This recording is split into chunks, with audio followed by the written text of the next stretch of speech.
Toronto Raptors president, czar, boss, scout, Masai Ujiri has set Twitter ablaze by showing up to the Rutgers St. John's game, which features two very highly touted prospects and has a lot of people wondering, is this a sign that the Toronto Raptors are waving the white flag before the season even starts?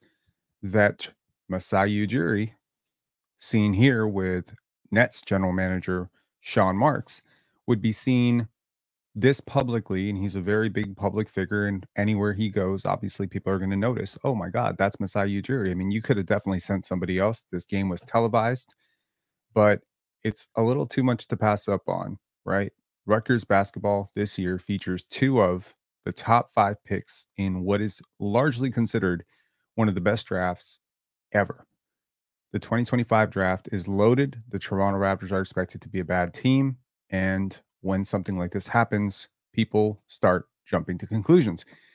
But I'm going to point to five possible reasons that Masai Ujiri was there. And they're all very plausible reasons.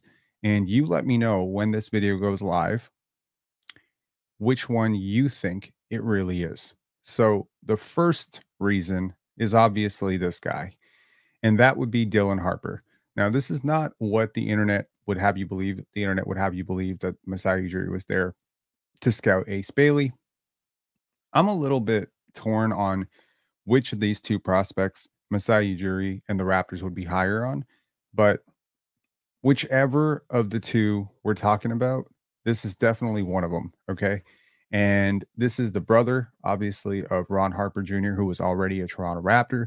He is the son of Ron Harper Sr., who you will remember if you watched the Chicago Bulls win all those championships. And he has been compared by many to a James Harden type. He is, in many senses, exactly the type of player the Toronto Raptors need. And I think if you are jumping for a highly ranked prospect in this year's draft that really fits the Raptors' needs, I would probably go with VJ Edgecombe from the Bahamas, who currently plays for Baylor. But Dylan Harper is really highly touted, and he has a lot of things that Masai Ujiri really values.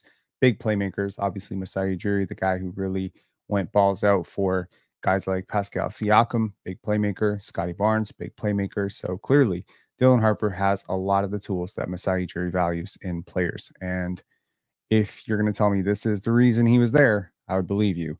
This is the reason that most people think he was there, and that was Ace Bailey, a 6'8" wing prospect that would fit beautifully next to a Scotty Barnes. And they both balled out in a loss. This is an exhibition game. Rutgers lost right towards the end. There was a turnover by Dylan Harper, which ultimately led to the collapse, but both prospects looked absolutely brilliant. And one would argue that, if you walked in thinking, are they really worth tanking for? Is this just Cooper Flag? I think they both showed out. Dylan Harper, 8 for 16 from the field. Ace Bailey, 8 for 18 from the field. I think we can talk about both prospects very briefly, but Ace got to the line. They were both very active on the boards, and overall combined for 45 points on 47% shooting combined. Unfortunately, the loss is not really on them. The loss is on their center rotation because Rutgers is really thin and St. John's is not. They have Kansas transfer Zuby Ejiofor. I apologize if I'm butchering that name. He was at Kansas last year, and I think he averaged 4 points and 3 rebounds, and he absolutely obliterated that team. 27 points and 13 rebounds, 1 block. And there is a deep prospect on this list, and we'll talk about them briefly, and that's Ruben Prey from Portugal. He only played 2 minutes, but consider him someone that the Raptors could potentially look for in the undrafted heap next year. If you are looking for highlights of this game, they are everywhere. People were really, really bugging out to see this game, and it's their first look at two very interesting prospects. And I think the only way I could describe it is, can you imagine if Carmelo Anthony and Dwayne Wade were on the same team in college? It's really box office, and it's going to be box office all year. Duke is going to be box office and Rutgers is going to be box office. Expect to hear a lot about it. And certainly on this channel, if the Raptors do end up losing a lot of games at some point, we'll have you covered with a lot of Rutgers post game and a lot of Duke highlights and all that stuff. So those are two possible reasons that Masai Ujiri was at this game. I'll point to a third very obvious reason, and that is the Toronto Raptors are in town. The Toronto Raptors are facing off against the Brooklyn Nets. Rutgers is not that far away. And it just kind of makes sense, right? If you're when in town, right? When in Rome. So I think that maybe that's too convenient, right? Like why go to this game of all things? I mean, there's a lot of things to do in the tri-state area. And obviously this is just due diligence, right? It doesn't signal a tank, and I'll remind you at this point last year, Rivals had Reed Shepherd as the 79th ranked player. I believe was that Rivals? No. It was 24/7 had Reed at the 79th player. They had Rob Dillingham, who was a top 10 pick this year, as a 4-star recruit. And the guy that they had at first overall, Isaiah Collier, he slipped all the way to the end of the draft to the Utah Jazz, if I'm not mistaken. So ultimately, these rankings will change. Unlike last year's draft, however, this year's draft seems to be having a lot more of a solidified top 5.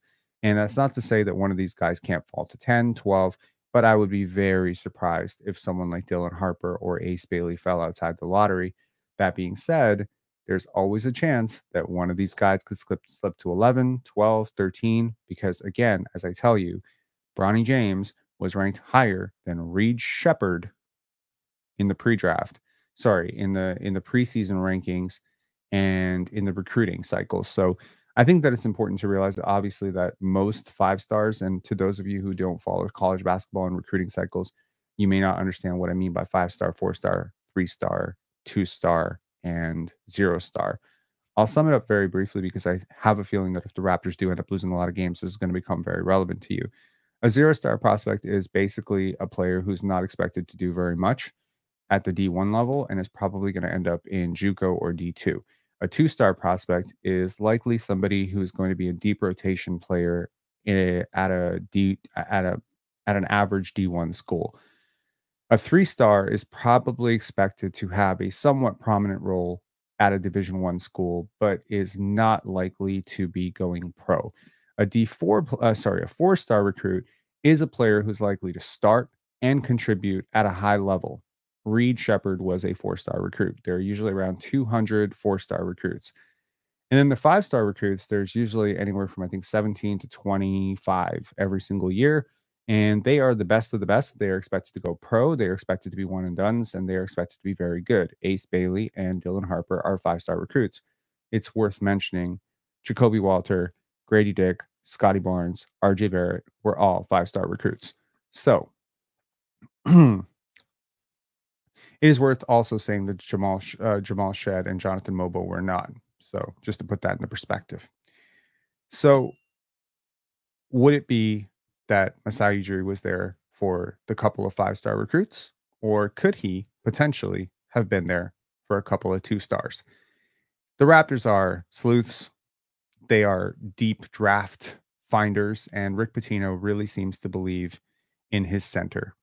And Ruben Prey is just the type of active forward, although not the most athletic type, which is the guy on the right, that perhaps the Raptors could really value if the whole Brandon Carlson thing doesn't work out. They're both bigs. They can both rebound. And in terms of Zuby, I would say his NBA prospects are very slim, and he does not strike me as an NBA prospect, but that could very much change. And Brandon Carlson did not strike me as an NBA prospect at Utah. And you just never know. The heart wants what it wants. Scouts are weird. And Masai Ujiri is a very unconventional thinker when it comes to the draft. And he's certainly not going to be targeting the person that everyone else thinks he's going to be targeting. That being said, it would be just due diligence to take a look at, to take the first look at Dylan Harper and Ace Bailey. So if he was there for them, I fully understand that. So we've pointed to one reason, we've pointed to two reasons, we've pointed to three reasons, which is probably the least fun reason. We've pointed to the fourth reason, which is probably not a very fun reason either. If I told you that he was out there looking for undrafted gems for the 2025, 2026 draft, let me point to a fifth reason. And this is the one that I think really needs to be explored because in an earlier live, this just last night, we were talking about potentially the Raptors shifting focus and being buyers at the trade deadline or even at the 10 game mark if they seem to think that they're ahead of schedule and they might be too good to tank. I've already pointed to the fact that Scotty Barnes is in a very contract specific year in which all NBA is on the table, and sitting him or asking him to sit is not something that the Raptors will be ethically open to doing. He is the face of the franchise. He has signed on for 6 years. Asking him to give up $40 million so that you can tank is probably not okay. And it's not something that is consistent with anything that Masai Ujiri and Bobby Webster have shown to do. They didn't trade Fred VanVleet. They didn't ask those guys to sit. They didn't trade Kyle Lowry. This is a team that, for better or for worse, always takes care of their guys. So if the Raptors get off to a really hot start, they must have a contingency plan. I apologize. Give me one sec. And there are three front offices, four actually, that have very solid chances. Actually, I would say there are five front offices. And it's very ironic that the Raptors have made deals with almost all of them very recently. The five front offices that the Toronto Raptors have very good connections with. Number one, the San Antonio Spurs, who are ironically in the exact same boat as the Raptors, which is they're waiting to see if their five-star type of player, Victor Wembanyama, is ready to actually lead them to the playoffs. And if so, I'm sure a lot of those future draft assets are going to go out the door for immediate help. So the Spurs and Raptors are probably not going to be the greatest trade partners unless the two teams diverge and the Raptors end up buying on Harrison Barnes or something. So while a trade is possible for the Spurs and Raptors, I doubt that that's going to happen. Another front office that seems to be very close to the Toronto Raptors is the Indiana Pacers front office led by Kevin Pritchard.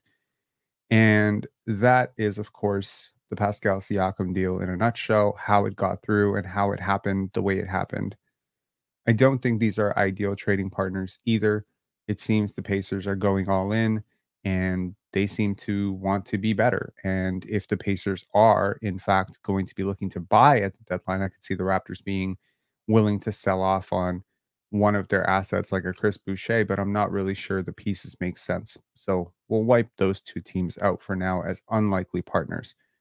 There's an outside shot, of course, with Jeff Weltman still, and Anthony Parker over in Orlando, that something could happen with Orlando. Nothing has happened with Orlando for a really long time, but it also seems a little unlikely given their abundance of, well, their lack of offense and our lack of offense. And it doesn't really make a hell of a lot of sense unless, of course, it goes really badly with KCP and they're looking to dump him at the deadline. But then I don't understand why the Raptors would be buying on that. So let's say those are three teams that don't make a hell of a lot of sense.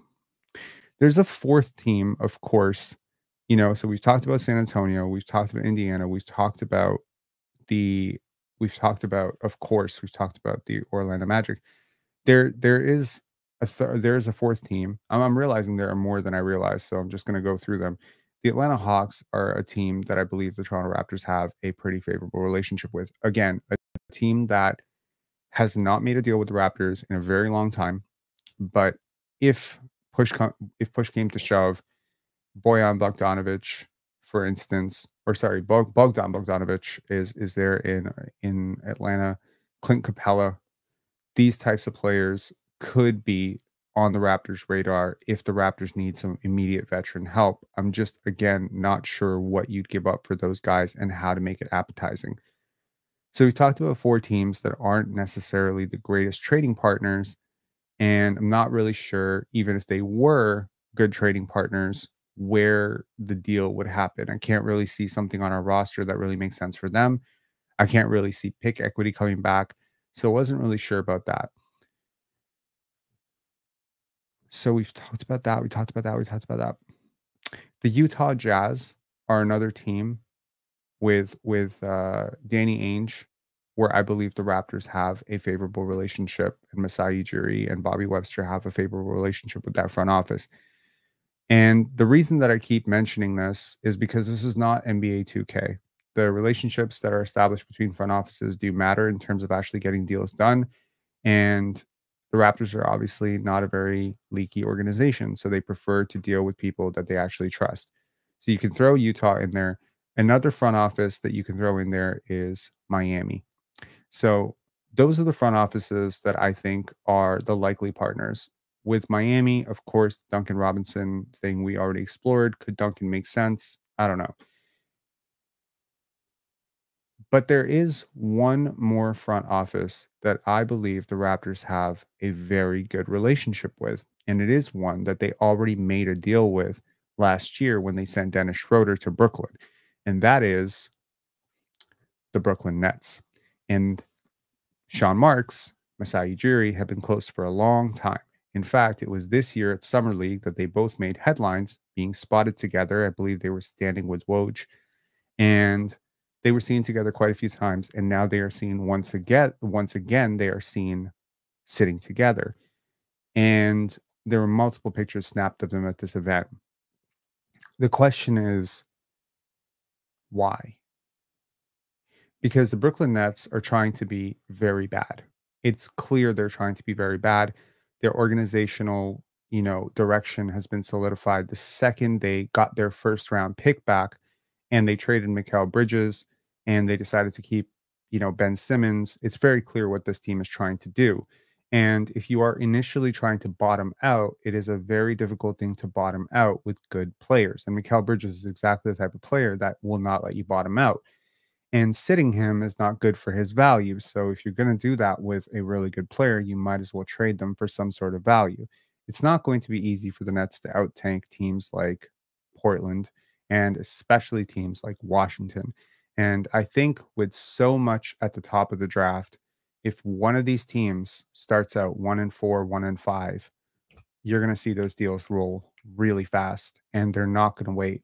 All those deals that you typically see happening around the Christmas break or right before the Christmas break, you're not going to see teams waiting till Christmas break. You're going to have teams absolutely selling off before Thanksgiving.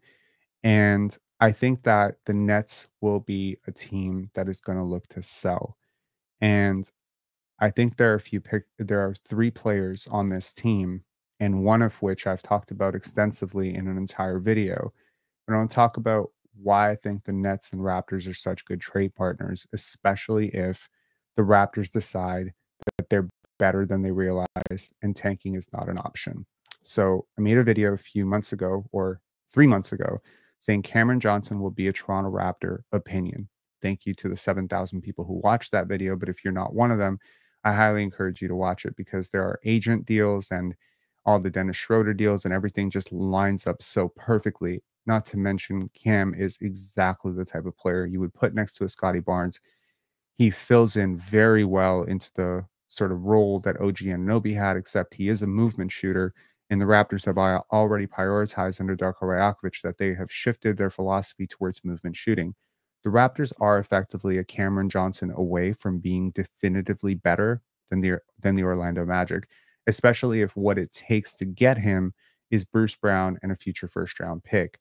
And I think that if the Nets really want to think about it, Bruce Brown already has a really good relationship with the Nets front office and Sean Marks as well. They had him in Brooklyn and he was very good for them. So this sort of deal and the money makes perfect sense. There's not just Cameron Johnson, though. If the deal were to be expanded to include more pick equity, there's actually three players on the Nets that make perfect sense for the Raptors. And I'm not entirely sure that they would part with the other two because Cameron Johnson helps you win a lot. Another player who helps you win a lot is actually the gentleman on the right, which is Day'Ron Sharpe. And Day'Ron Sharpe was Scotty Barnes' teammate at Montverde. He was a starting center. The Raptors seem to have a really big hole at the backup center, and Day'Ron Sharpe is exactly what you would use to plug it. Now, the Raptors have shown a willingness to part with pick equity for young players. They did that exact same thing with Ochai Agbaji, where they parted with a late first round pick. Would they part with the Portland second round pick and maybe a future second round pick to get Day'Ron Sharpe as part of the deal? Would you see a deal, for instance, Cameron Johnson plus Day'Ron Sharpe, and you give up the Indiana first round pick and a bunch of seconds plus Bruce Brown, plus maybe you eat on it, maybe you eat a really negative asset or something like that. I don't know, but it seems that relationships matter a lot in this business, and they've mattered throughout. And especially when you have an organization like the Miami Heat, the San Antonio Spurs, the Toronto Raptors, it seems these relationships matter a lot. And the number of times that I have seen Masai Ujiri and Sean Marks together over the last 4 months makes me think that these two are working on something potentially big. These deals are almost always set up months in advance. They're almost always talked about, negotiated. You never know how long a deal has been bounced around, bounced around, bounced around. And obviously, Sean Marks has no obligation to help the Toronto Raptors, but Cameron Johnson is a very interesting player. He helps you win. Any team that would be trading for him understands that as a 28-year-old, he's not exactly a part of, some very distant future where it's like 22 and you're willing to part out picks for him. A lot of the teams that would be willing to trade for Cameron Johnson are actually hamstrung by the new CBA. The Toronto Raptors have not only their mid-level exception, the Toronto Raptors have a bunch of expirings. They have all their picks going forward for a very long time. I believe I looked at the math on this. They're about eighth or ninth in the league. So they're definitely in the top half of the league for the first time in a long time in terms of future pick equity. So look, I understand that a lot of people are very, very married to this idea of tanking. I've been saying that I think that Scotty Barnes is a little too good for tanking. So, look, if the Raptors have a really tough schedule and they come out and they overperform on that tough schedule, don't be surprised if it doesn't take till the trade deadline for something to happen with the Nets, specifically with the Nets, because among all the teams that could offer something of value to to the Raptors, it is the Nets and the Utah Jazz that are really striking me as teams that will look to part with assets. Utah, it could be something like a Colin Sexton, which would be very helpful for the Raptors, a Walker Kessler, which could be very helpful for the Raptors. And with the Nets, it could be specifically these three players.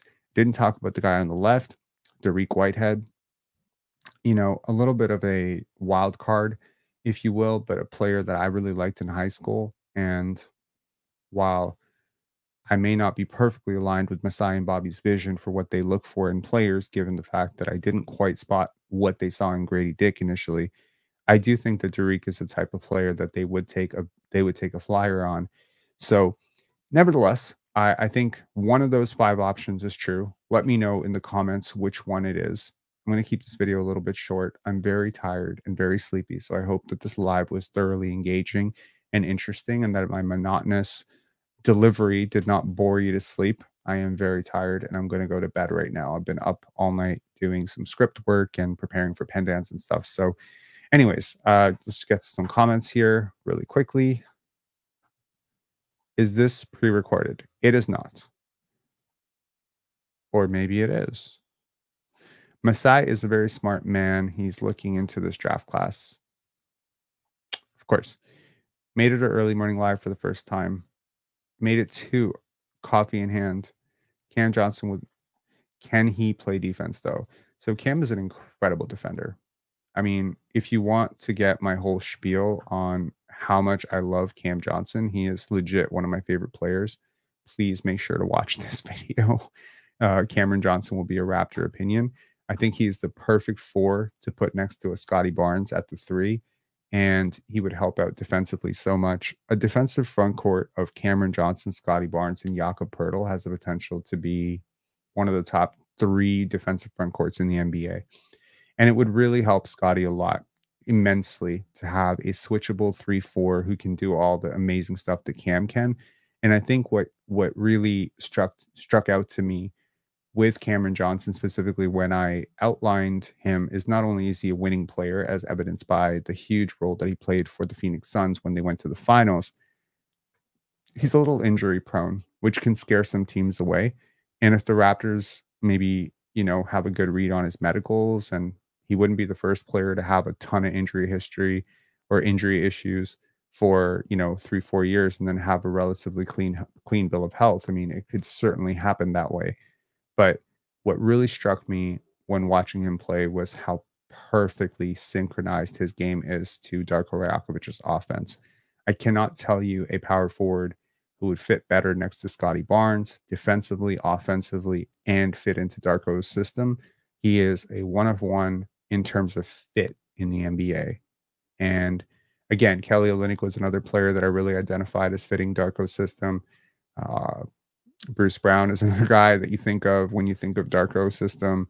You could think of, I mean, shoot, I'm just thinking around the league, like which players really fit. Desmond Bain fits, Devin Booker fits. There's plenty of guys, But if I had to make a list of 100 players in this league that really fit Darko's system, and we're not talking about the top 30 players because those guys don't need to fit into the system. They are the system, to borrow a term from James Harden. You think about guys who read well, who are smart basketball players, who have secondary playmaking chops, who have movement shooting potential with Scotty, who cover well defensively, who are multi-positional, who have size to skill ratio, who can ball handle a little bit. My God. I mean, Cameron Johnson is everything. So again, it may not be a very popular take around Toronto Raptorland, but I'll go on record saying I would part with a first round pick in a heartbeat. That Indiana pick would go out so fast if it meant getting Cam Johnson. I think next to Scotty, he'd be perfect. Obviously, if the Raptors go the other way, then maybe Masai Ujiri is there wondering about these two. It also helps if you are a Masai Ujiri to watch these kids early to see if they're the real deal, right? Because inevitably at some point, one of these guys could get injured and you may not have a chance to evaluate them later. At which point you'll be in a situation like they were with OG Anunoby, where did you do the work early or did you wait till did you wait till the tournament, right? And there's also the potential that one of these guys is not as good as initially advertised, and they wouldn't be the first one, right? DJ Wagner last year was a very, very highly ranked prospect going into Kentucky. And then next thing you know, the two guys who weren't as highly ranked, which is Rob Dillingham and Reed Shepard, jumped him, and he's back at Kentucky. I believe he's back in Kentucky. Did he go to Arkansas now? My point is that things change. The college season is not that long. It's not a lot of games, and you got to watch them when you can. Masai Ujiri just happens to be in the tri-state area. Rutgers is there, so why not go and watch them play? That being said, let me know in the comments why you think Masai Ujiri was there. I'll catch you guys later. Enjoy your day. Have a good one, and I will see you tonight live after the Raptors face the Nets for the post game. I will be better slept. I will be juiced up and energized. Win, lose, I don't care. Okay. And 2 more comments. Loving all the content lately. Thank you. I think options 1 and 5 are pretty good. I'm leaning more toward the Brooklyn Nets trade partner theory, though. Interesting. Talk to you later.